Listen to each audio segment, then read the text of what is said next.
श्री संधू जी, NID foundation के सभी सदस्यगण और सभी सम्मानित साथीगण, आप में से कुछ लोगों को पहले से जानने का, मिलना का अवसर मुझे मिलता रहा है। गुरुद्वारों में जाना, सेवा में समय देना, लंगर पाना, सिख परिवारों के घरों पर रहना, ये मेरे जीवन का एक बहुत बड़ा स्वाभाविक हिस्सा रहा है। यहां प्रधानमंत्री आवास में भी समय समय पर सिख संतों के चरण पढ़ते रहते हैं और ये मेरा बड़ा सौभाग्य रहा है। उनकी संगत का सौभाग्य मुझे अक्सर मिलता रहता है। भाइयों और बहनों, जब मैं किसी विदेश यात्रा पर जाता हूं तो वहां भी जब सिख समाज के साथियों से मिलता हूं,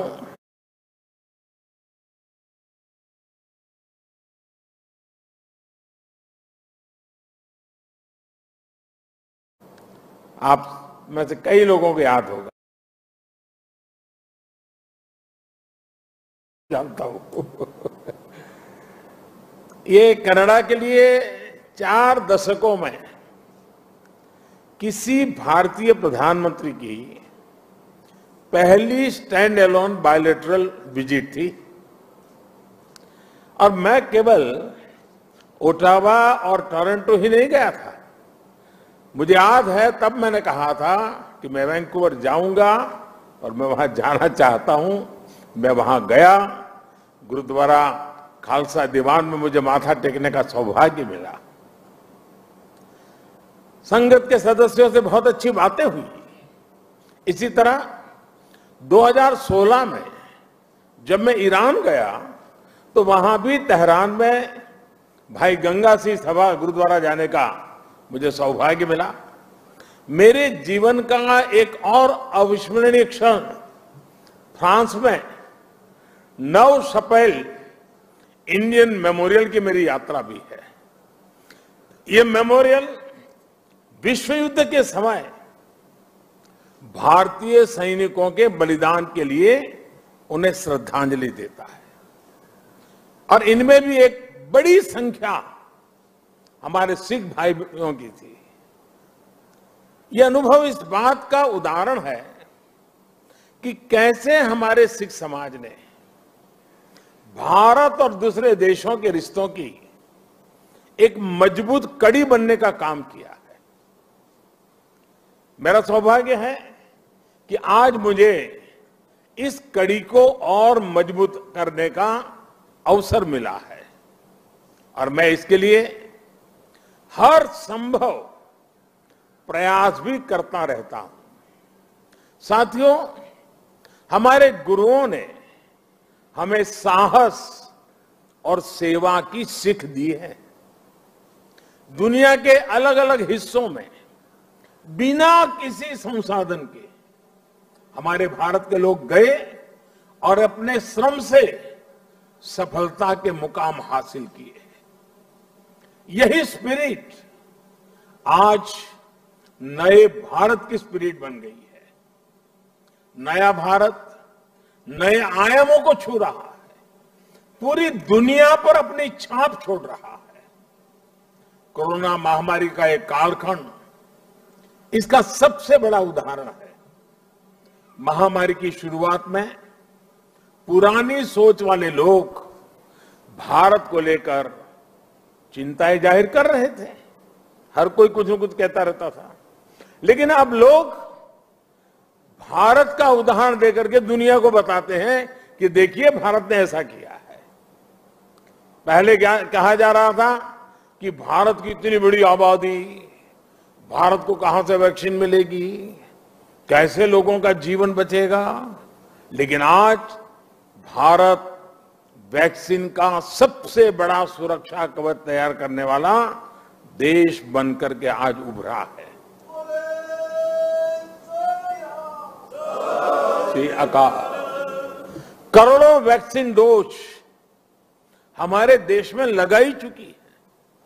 आपको भी सुनकर गर्व होगा कि इसमें भी 99% वैक्सीनेशन हमारी अपनी मेड इन इंडिया वैक्सीनेशन से हुआ है। इसी कालखंड में हम दुनिया के सबसे बड़े स्टार्टअप इकोसिस्टम में से एक बनकर के उभरे हैं। हमारे यूनिकॉर्न्स की संख्या लगातार बढ़ रही है। भारत का ये बढ़ता हुआ कद, ये बढ़ती हुई साख, इससे सबसे ज्यादा किसी का सर ऊंचा होता है तो वो हमारे डायस्पोरा का है। क्योंकि जब देश का सम्मान बढ़ता है तो लाखों करोड़ों भारतीय मूल के लोगों का भी उतना ही सम्मान बढ़ जाता है। उनके प्रति दुनिया का नजरिया बदल जाता है। इस सम्मान के साथ नए अवसर भी आते हैं, नई भागीदारियां भी आती हैं और सुरक्षा की भावना भी मजबूत होती है। हमारे भारतीय डायस्पोरा को तो मैं हमेशा भारत का राष्ट्रदूत मानता रहा हूं। सरकार जो भेजती है वो तो राजदूत है, लेकिन आप जो है राष्ट्रदूत है। आप सभी भारत से बाहर मां भारती की बुलंद आवाज है, बुलंद पहचान है। भारत की प्रगति देखकर आपका भी सीना चौड़ा होता है, आपका भी सिर गर्व से ऊंचा होता है। परदेश में रहते हुए आप अपने देश की भी चिंता करते हैं, इसलिए विदेश में रहते हुए भारत की सफलता को आगे बढ़ाने में, भारत की छवि को और मजबूत करने में भी आपकी बहुत बड़ी भूमिका है। हम दुनिया में कहीं भी रहे, इंडिया फर्स्ट, राष्ट्र प्रथम हमारी पहली आस्था होनी चाहिए। साथियों, हमारे सभी 10 गुरुओं ने राष्ट्र को सबसे ऊपर रखकर भारत को एक सूत्र में पिरोया था। गुरु नानक देव जी ने पूरे राष्ट्र की चेतना को जगाया था, पूरे राष्ट्र को अंधकार से निकालकर प्रकाश की राह दिखाई थी। हमारे गुरुओं ने पूरब से पश्चिम, उत्तर से दक्षिण पूरे भारत की यात्राएं की। हर कहीं पर भी जाइए उनकी निशानियां हैं, उनकी प्रेरणाएं हैं, उनके लिए आस्था है। पंजाब में गुरुद्वारा हरमंदिर साहिब जी से लेकर उत्तराखंड में गुरुद्वारा हेमकुंड साहिब तक, महाराष्ट्र में गुरुद्वारा हुजूर साहिब से लेकर हिमाचल में गुरुद्वारा पांटा साहिब तक, बिहार में तख्त श्री पटना साहिब से लेकर गुजरात के कच्छ से गुरुद्वारा लखपत सिंह साहिब तक हमारे गुरुओं ने लोगों को प्रेरणा दी, अपनी चरण रथ से इस भूमि को पवित्र किया। इसलिए सिख परंपरा वास्तव में एक भारत श्रेष्ठ भारत की जीवंत परंपरा है।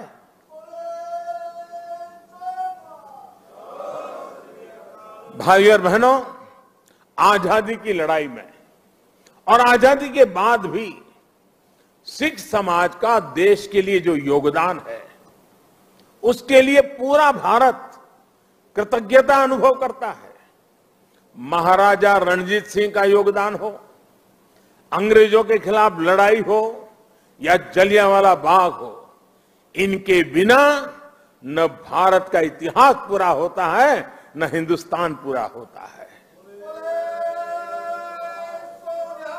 आज भी सीमा पर खड़े सिख सैनिकों के शौर्य से लेकर देश की अर्थव्यवस्था में सिख समाज की भागीदारी और सिख एनआरआई के योगदान तक, सिख समाज देश के साहस, देश का सामर्थ्य और देश के श्रम का पर्याय बना हुआ है।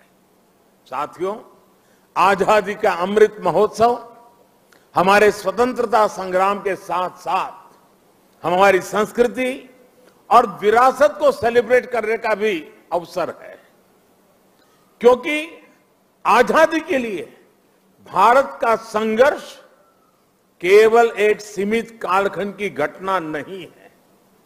इसके पीछे हजारों साल की चेतना और आदर्श जुड़ी थी। इसके पीछे आध्यात्मिक मूल्य और कितने ही तप त्याग जुड़े हुए थे। इसलिए आज देश जब एक तरफ आजादी का अमृत महोत्सव मनाता है तो साथ ही लाल किले पर गुरु तेग बहादुर जी का 400वां प्रकाश पर्व भी मनाता है। श्री अकाल। गुरु तेग बहादुर जी के 400वें प्रकाश पर्व के पहले हमने गुरु नानक देव जी का 550वां प्रकाश पर्व भी पूरी श्रद्धा के साथ देश विदेश में मनाया था।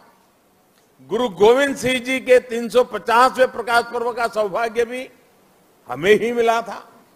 साथियों, इसके साथ ही इसी कालखंड में करतारपुर साहिब कॉरिडोर का निर्माण भी हुआ। आज लाखों श्रद्धालुओं को वहां शीश नवाने का सौभाग्य मिल रहा है।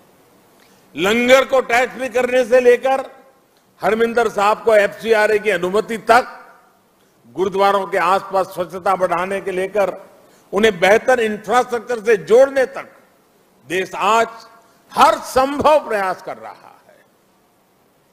और मैं सतनाम जी का आभार व्यक्त करता हूं। उन्होंने जिस प्रकार से वीडियो को संकलित करके दिखाया, पता चल सकता है कि पूरी श्रद्धा के साथ हर क्षेत्र में किस प्रकार से काम हुआ है। आप लोगों से समय समय पर जो सुझाव मिलते हैं, आज भी काफी सुझाव मेरे पास आपने दिए हैं। मेरा प्रयास रहता है कि उनके आधार पर देश सेवा के रास्ते पर आगे बढ़ता रहे।